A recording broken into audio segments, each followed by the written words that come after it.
अली, कोई अच्छी खबर देना। कोई सुराग मिला उस आदमी का? नहीं भाई, घर खाली है, जैसे कि यहाँ कोई रहता ही ना हो। क्या मतलब घर खाली है? उसके पड़ोस से मालूमात लो, कोई तो उसके बारे में जानता होगा। पूछा है भाई, सब कह रहे हैं ये घर काफी अरसे से खाली है, यहाँ कभी कोई फैमिली नहीं आई। ये क्या कह रहे हो तुम? ये सब कुछ देखकर तो मैं बहुत ज्यादा परेशान हो गया हूँ। पता नहीं ये मसला कैसे हल होगा। अली तुम परेशान मत हो, कोई ना कोई रास्ता जरूर निकलेगा। मेरी बात ध्यान से सुनो अली, कुछ भी हो जाए वो आदमी कहाँ छुपा हुआ है, हमें उसे ढूंढकर निकालना ही होगा। उस आदमी की कहानी को बेनकाब करना होगा। मैं अभी फोन रखता हूं, तुमसे बाद में बात करूंगा।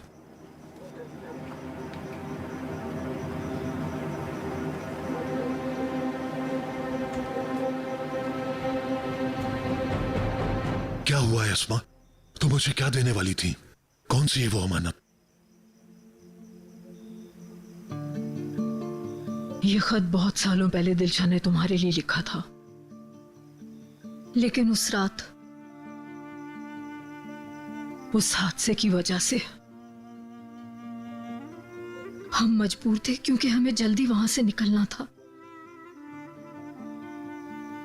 वो सब कुछ इतना जल्दी हुआ कि मौका ही नहीं मिला कि तुम्हें यह खत दे सकूं। मैंने कब से अपने पास इसे छुपा कर रखा हुआ था, ये सोच के कि इसे एक ना एक दिन तुम्हारे तक जरूर पहुंचाऊंगी।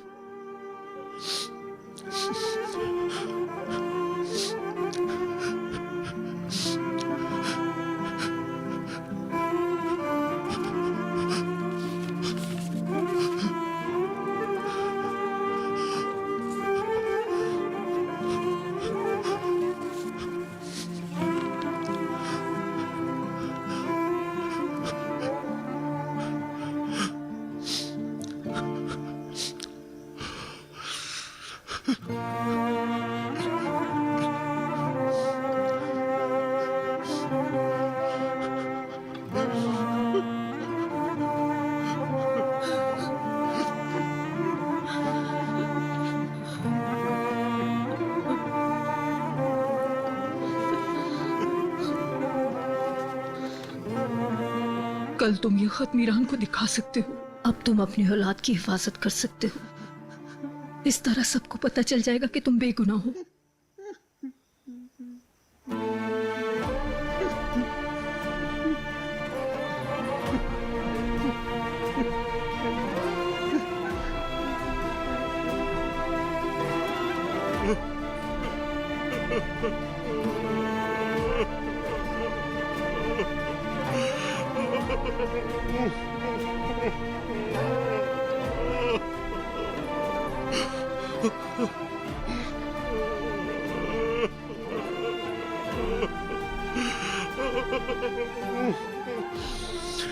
जिन हाथों ने ये लिखा वो इस दुनिया में नहीं है।